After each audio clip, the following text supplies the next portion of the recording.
Terima kasih Anda masih bersama kami. Bagi Anda yang baru saja bergabung, kami hadirkan kembali 3 berita utama hari ini.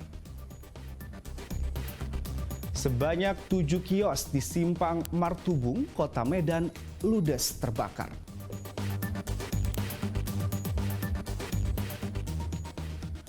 Mobil minibus ditemukan ludes terbakar di tengah perkebunan tebu di Kabupaten Langkat.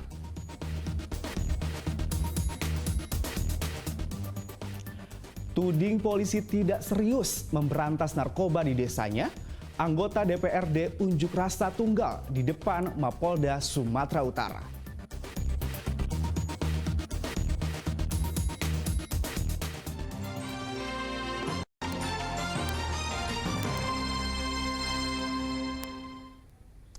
Anggota DPRD Sumatera Utara, Zainuddin Purba, menggelar unjuk rasa tunggal di depan Mapolda Sumatera Utara.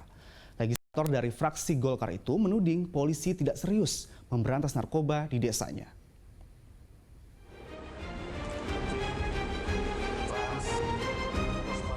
Membawa spanduk bertuliskan berbagai sindiran soal penegakan hukum, Zainuddin Purba kembali berunjuk rasa seorang diri di depan Mapolda Sumatera Utara.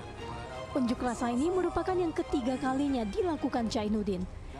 Sebelumnya, ia pernah berdemo di Mabes Polri dan Polda Sumatera Utara saat jabatan Kapolda Sumatera Utara dipegang oleh Komjen Panca Putra Simanjuntak. Zainuddin mengkritik tidak tuntasnya pemberantasan narkoba di Dusun Tanjung Pamah, Desa Namorambe, Kecamatan Kuta Limbaru, Kabupaten Deli Serdang. Tudingan ini diperkuat dengan rekaman udara. Menurut Zainuddin, rekaman dari drone itu diambil sebulan setelah penggerebekan. Ia memperlihatkan aktivitas perjudian dan narkoba masih berlangsung di desanya. Ya, kita masih terus berharap Bapak Kapolda betul-betul kerja memberantas narkoba. Tetapi yang saya lihat, 1 bulan pasca rapat terbatas di Istana Negara, barak narkoba di dekat rumah saya masih beroperasi dengan aman, nyaman, tanpa ada tindakan hukum atau tindakan apapun dari Polda Sumatera Utara. Itu kedatangan saya. Bang, barak ini barak yang mana, Bang? Karena sebelumnya Polres Tabas sudah menggerebek itu, Bang. Sandiwara. Mereka hanya sandiwara. Mereka hanya membuat laporan ke Poldasu karena saya ada drone. Saya kirim drone ke Kasat Intel bahwasanya barak narkoba tersebut masih beroperasi dan pasca digerebek memperbaiki barak-baraknya. Sebelum meninggalkan Mapolda Sumatera Utara, dirinya menantang Kapolda Sumatera Utara, Irjen Agung Setia Iman Effendi, membuktikan janjinya memberantas narkoba. Tuti Alawiyah Lubis melaporkan dari Kota Medan.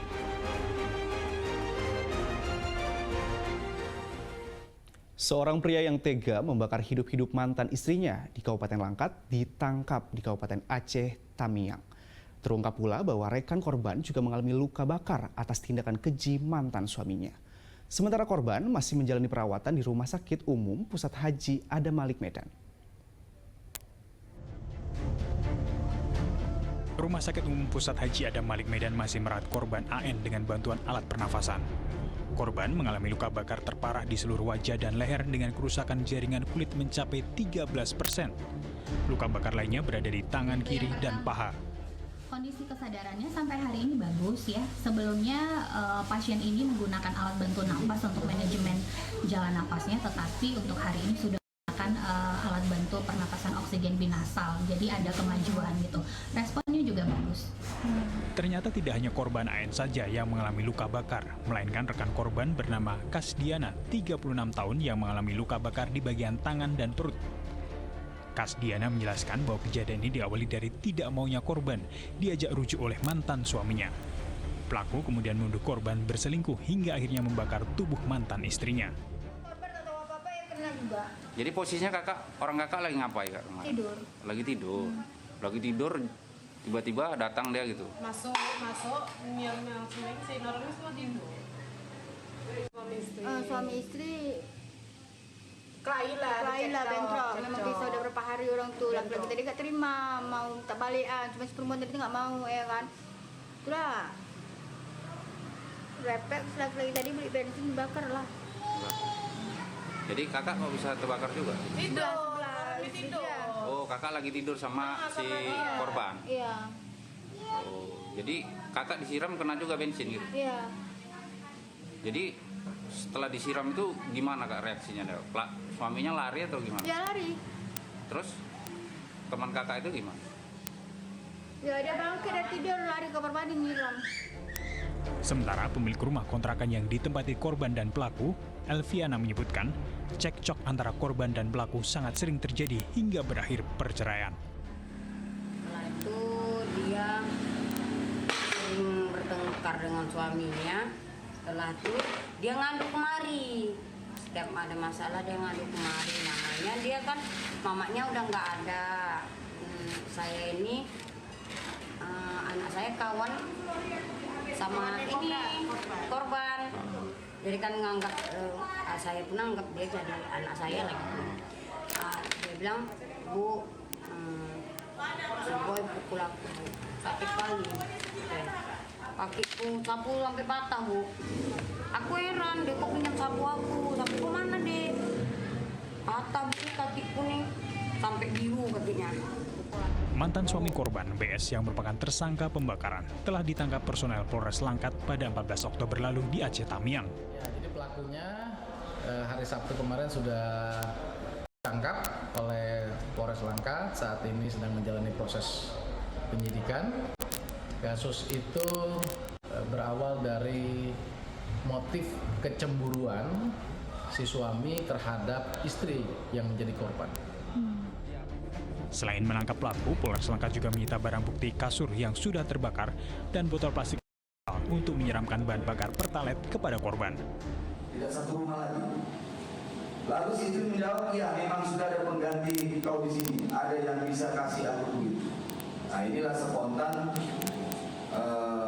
bahasa si istri ini mengakibatkan suaminya, tersangka ini marah besar antara pelaku dan korban, ya, saling menjawab, tapi pada intinya memang si ibu ini tidak ingin lagi rujuk dengan si tersangka, ya, suami. Atas perbuatannya, pelaku dijerat pasal 351 ayat 2 KUHP dengan ancaman pidana paling lama 7 tahun penjara. Sedangkan korban telah menjalani serangkaian operasi akibat luka bakar di sekujur tubuhnya. Tuti Alawiyah Lubis dan Muhammad Hamdani melaporkan di Kota Medan dan Kabupaten Langkat. Parade ulos terpanjang sedunia digelar di Jalan Utama Kota Balige, Kabupaten Toba. 1.000 meter kain ulos diarak mengelilingi 5 kabupaten kota di Sumatera Utara. Parade ini sekaligus digelar untuk memperingati Hari Ulos Nasional. Pawai dan arak-arakan kain ulos di kawasan Toba menjadi parade ulos terpanjang sedunia. Parade sepanjang 1.000 meter kain ulos ini digelar di Jalan Utama Kota Balige, Kabupaten Toba. Parade ulos 1.000 meter ini sebagai lambang menjaga kelestarian budaya Batak, sekaligus menjadi momentum peringatan Hari Ulos Nasional yang diperingati setiap tanggal 17 Oktober. Ulos merupakan kain yang ditenun dengan motif dan warna yang khas. Kain ulos dalam parade ini dirancang khusus dengan berbagai motif dari 5 puak Batak, yakni Toba, Simalungun, Karo, Angkola, dan Pakpak.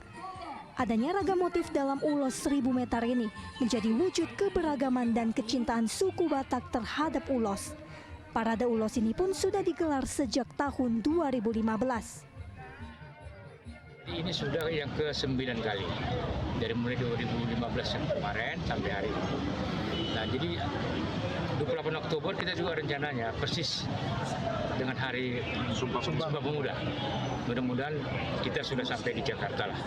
Sekaligus untuk RDP, rapat dengan pendapat dengan DPR RI, bagaimana supaya ini jadilah di tahun 2023 ini. Nah, tujuan kita membuat ini sebagai Hari Ulos, ya biar kita semuanya bisa melakukan banyak kegiatan. Selain tadi sebagai identitas kebudayaan Batak, dan ini juga akan terkait dengan UMKM. Jadi kita harapkan ya banyak sekali yang terkait dengan ulos ini. Jadi dia bisa jadi stola, topi, dan lain sebagainya. Pemerintah pusat dan pemerintah kabupaten setempat diharapkan dapat mendukung kegiatan ini, sekaligus menjadikannya agenda nasional sebagai Hari Ulos.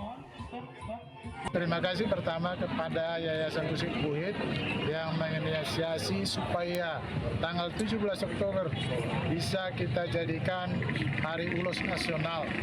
Ya, kita setuju akan hal itu, kita dukung karena ulos ini adalah identitas budaya kita. Orang bisa mengenal karakter atau kepribadian kita, orang Batak ini, ya, yang 5 puak ini dari ulos ini, karena ulos ini bisa bercerita. Dengan adanya dukungan pemerintah setempat, harapannya masyarakat lebih mencintai budaya Batak sebagai budaya lokal. Terlebih kegiatan ini sekaligus menjadi momentum untuk membangkitkan usaha tenunan dan minat masyarakat terhadap kain ulos. Harapan kami mudah-mudahan ke depannya semuanya bisa memakai ulos, bisa dipakai ini untuk baju misalkan kayak untuk seragam para pegawai Pak. Terus harapan kami kepada Bapak Bupati Toba, memang selama ini kami binaan Deklarasi Toba, ke depannya mudah-mudahan kami penduduk desa jangan dilupakan Pak, tetaplah kami dibina didampingi agar ulos ini dapat berkembang dan bisa membantu ekonomi kami penduduk seperti itu. Selanjutnya, parade ulos 1000 meter ini akan digelar menuju Kabupaten Simalungun dan Kota Pematang Siantar. Yan Asmara melaporkan dari Kabupaten Toba.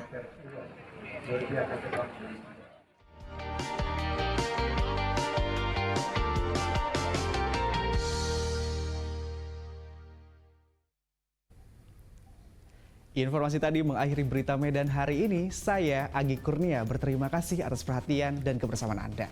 Selamat beraktivitas dan sampai jumpa.